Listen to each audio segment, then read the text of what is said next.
Hello students, as you all know, APAC is tentatively going to conduct its prelims on 1st of June 2025. এতিয়া বহুতো ছাত্ৰ ছাত্ৰীয়ে পণ্ডাৰ কৰি আছে যে what should be the next steps. তো কৰিবলগীয়াটো মুখ্য ৰূপত তিনিটা বস্তুৱে থাকে. First is কি syllabus completion যদি syllabusৰ কিবা portion ৰখি আছে. Second is যিখিনি subjects পঢ়িলো তাৰে revision. And third is the most important part, that is question practice. এই question practice কিয় জৰুৰী হয় এটো মই আপোনালোকক বুজাবলে এটা প্ৰশ্ন আনিছো PYQ হয় APSC ৰ এটা প্ৰশ্ন আহিছিলে আজিকালিৰ মানে APSC ত বহুত সিম্পলি কোৱেশ্চন বিলাক ওয়ান লাইনাৰ টাইপ কে নহোদে protection of wildlife কৈছে কি this is the keyword so কেনেকে সলভ কৰিব লাগে real এক্সামত protection of wildlife comes under which of the following in the constitution তো সংবিধানত wildlife protection ৰ কথা কত লিখা আছে So fundamental duties যদি পঢ়িছো আমি 51A article 51A তাৰে যেটো G আছে তাতে আমি protection duty বুলি আমি নিজৰ citizenৰ duty হ'ব যে wildlife and environment protection কৰিব লাগে DPSP যদি আমি চাও article 48A ৰ মাধ্যমত এটো সংশোধন কৰি এড কৰা গৈছিলে তাতে আমি দেখা পাইছো যে again state shall endeavor state shall protect the wildlife and environment flora fauna of the country 7th schedule আকৌ আমি দেখা পাইছো under the concurrent list subjects specifically list 17 A and B আমি forest 8 আমাৰ basically forest and B আমি বেলেগ বেলেগ flora fauna protection কথা দেখা পাইছো which comes under the concurrent list আৰু fundamental duties ৰ ক্ষেত্ৰত যদি আমি চাও যে ডাইৰেক্টলি আমি কটো তেনেকুৱা ধৰণৰ provision দেখা নাপাও গতিকে ইতিয়া চাওক কোৱেশ্চনৰ এনসাৰ জিটো বা নহক কোৱেশ্চন টু সলভ কৰিব লাগে যদি আমি নিয়মিত ৰূপত গুটেগিটা এই চাৰিটা ইয়াতে কোৱেশ্চন আৰু সোমাই আছে এটা প্ৰশ্নতে আৰু দ্বিতীয় কথা হ'ল যে ইয়াতে প্ৰত্যেকটো প্ৰভিজন ইমান মনত ৰখাটো হয়তো বা জানি কিনেও আমি এক্সাম সিচুৱেচনত ৰিকলেক্ট কৰিব নোৱাৰিবগে পাৰো গতিকে মই ক'ব বিচাৰিম যে APSC ৰ ইতিয়া যেটো আধুনিক APSC বা নতুন APSC তাতে বহুতো কমপ্লিকেটেড কোৱেশ্চনছ আহে আমি এইবোৰ ফান্ডামেন্টাল ডিউটি DPSP 7 শিডিউল এইবোৰ পঢ়িছো আগতেও কিন্তু দেখাত যি ধৰণে সহজ লাগে মানে বাস্তৱত পৰীক্ষাত কি জানি তাতকে বহুত কঠিন ভাবে প্ৰশ্নবোৰ সোধা বা সন্মুখীন হোৱা আমি দেখা পাওঁ গতিকে এইবোৰৰ এটা কৰিব কি লাগিব মানে what do we need to do more first thing is that we have to prioritize on as much of question solving that is possible because only the mentality এই যেটো কয় যে যদি আমি ক্ৰিকেটৰ শট টু IPL চলি আছে so Virat Kohli আমি দেখা পাওঁ ম্যাচৰ আগতো গৈ কিনে নেট প্ৰেক্টিস কৰি থাকে so if you don't do net practice then pavilionত বহি কিনে অকল শর্ট বুকস পঢ়ি থাকিলে বা rule book পঢ়ি থাকিলেগে ৰিয়েল সিচুৱেচনত কি জানি আমি হেই মেন্টালি নিজক এপ্ট কৰিব নোৱাৰিম গৈ so MCQs test your understanding of topic ইয়াতে চাওক আপুনি লজিক্যালিও কিছুমান বস্তু উলাব পাৰে ফান্ডামেন্টাল ৰাইট মানে কি limitation of state So limitation of state or protection of wildlife or logot bahut dangor eku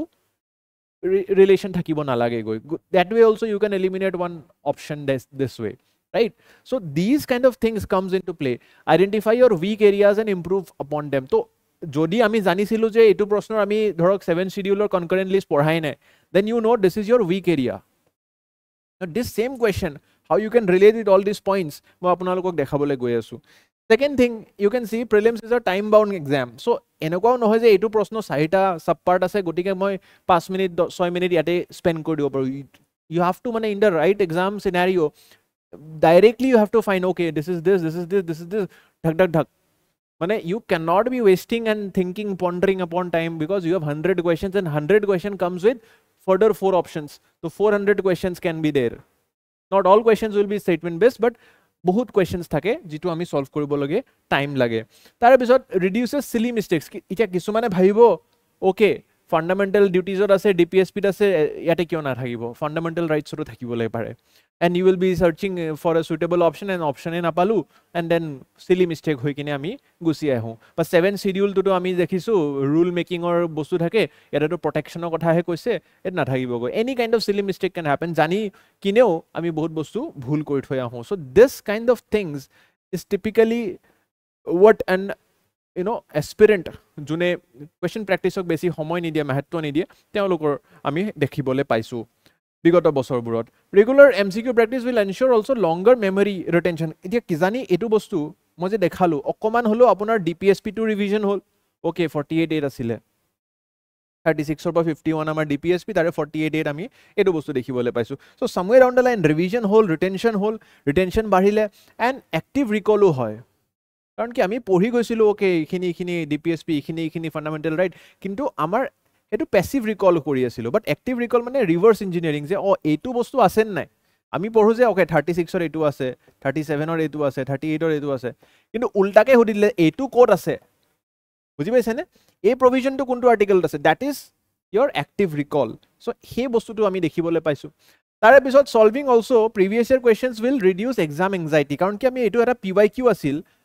যিসকলৰ শুদ্ধ হৈছে সলভ কৰোতে মোক কব কমেন্ট সেকশনত কাৰ এটো মোৰ উত্তৰ নকোৱাকৈ আপোনালোকে শুদ্ধ কৰিব পাইছে if you could have done this correctly then you definitely will boost your confidence it will boost your confidence to next level মানে you will feel ki মই পাৰিছো আৰু APSC টান প্ৰশ্ন বুলিও কৈছে সাৰে গটিকে I should be really proud of myself so hey PYQs bur solve korile not only we get the pattern the analysis ki dhoroner proshno ahibo pare but also self confidence and prelims is a game of self confidence and tar logote confidence jetia amar hoy tetia ami aru beleg paper handle koribole para hoi jao aru tare logote MCQs also eliminate mane elimination kenege koribo paru wrong choice eliminate kori kine uttor jeneke moi dekhalu je fundamental rights ot thakibo logically na lage because it's a limitation of state the state or power limit koribo laga ete ko kothai nai ete to protection of wildlife ko kotha he koise so definitely that will not be an option to B option to moi jojor 4 asile fundamental right jojor asile I could have eliminated the option buji paise na ma ki koi asu মানে fundamental ৰাইটৰ এটা concept একো logically নাহে গৈ তেনেহলে ইয়াতে 4 আছিল so I could have eliminated আৰু যদি কৰবাত 4 আছিল I could have eliminated many কোৱেশ্চনছত হেনেকে এটা এলিমিনেট কৰিলেই উত্তৰটো ওলাই যায় right so that way also it will help you understand the elimination game and logical elimination to হিকিলে বহুতো প্ৰশ্ন আমি গোটেইখিনি বস্তু নাজানি কিনেও সঠিক কৰি থৈ আহিবলে পাৰো গৈ কিনে আৰু তাৰে বাবে মই ভাবিছো আমি আপোনালোকৰ কাৰণে এটা সিৰিজ ৰান কৰিছিলো আগতেও দ্যাট ইজ পাৰফেক্ট প্ৰিলিমছ আৰু সেই সিৰিজটোৰ মাধ্যমত মোক বহুত ছাত্ৰ-ছাত্ৰীয়ে কৈছিলে যে স্যাৰ আপোনালোকৰ এই সিৰিজটোৱে আমাক বহুত সহায় কৰিছে ইট হাজ হেল্পড আস এন্ড কিজানি এতিয়া প্ৰিলিমছৰ আগত আমি সেই সিৰিজটো ৰিজিউম কৰিলে আৰু অলপ সহায় হ'ব পাৰে গৈ গতিকে মই আপোনালোকক এই ক্লাছটোৰ এই ভিডিওটোৰ মাধ্যমত বুজালো যে হাউ ইম্পৰ্টেন্ট কোৱেশ্চন প্ৰেক্টিসেছ আপোনালোকে যদি কোৱেশ্চন প্ৰেক্টিস কৰি থাকা নাই তেনেহলে কৰাটো আৰম্ভ কৰক but if you need us to resume and আপোনালোকে যদি ভাবে যে পাৰফেক্ট প্ৰিলিমছ যদি আমি এতিয়া ৰিস্টাৰ্ট কৰো দেন আপোনালোকৰ কাৰণে ইয়াতে সহায় হ'ব দেন কমেন্ট সেকশনত জনাব আৰু মই তাৰে কাৰণে প্ৰতিশ্ৰুতি ল'ব পাৰো যে আপোনালোকৰ পৰীক্ষা যেতিয়ালৈকে পাস নকৰাও মই আপোনালোকৰ বাবে কষ্ট কৰি যাই থাকিম আৰু এটা টাইম টেবুলো মই লৈ আহিছো কি মানডে টু ফ্ৰাইডে কি ধৰণে আমি সাবজেক্টছ বোৰ বিভাজন কৰি কি টপিকস কভাৰ কৰি এটো সপ্তাহৰ মানে আপকামিং যেটো আমাৰ মানডে আহিব তাৰে কাৰণে আমি এনেকুৱাকে প্ৰতিশ্ৰুতি লৈ কামটো কাম কৰিব পাৰো কিন্তু এটা বস্তুৱে মই ইয়াতে আপোনালোকক সিদ্ধান্তটো ল'ব দিম যে if we start this we want your participation because যদি আপোনালোকৰ তাতে লাভ হয় তেতিয়াহে আমি সেইখিনি কষ্ট হাৰ্ড ওয়াৰ্ক কৰি কিনে তাতে লাভ হ'বগৈ নহলে there are better things we can also bring you other classes we can help you with that but you should let yourself be very sure ki আপোনালোকে যদি কিবা এটা বস্তু start কৰি আছে if you have that time then you should also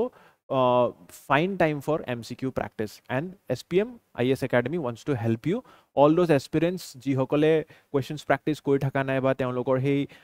dedication to hey discipline to build up hoa nai perfect prelims can probably help you with this gotike jonabo muk comment section ot and finally I would just like to conclude by saying practice is equals to success and more MCQs means higher chances of clearing the prelims so jiman pare MCQ practice korok and perfect prelims e apnalokok সহায় কৰিব এটো বস্তু achieve কৰিবলে আজি ভিডিওটোত ইমানে বাকি আপোনালোকৰ যি মন্তব্য মই কমেন্ট সেকশনত জানিবলৈ বিচাৰিম ধন্যবাদ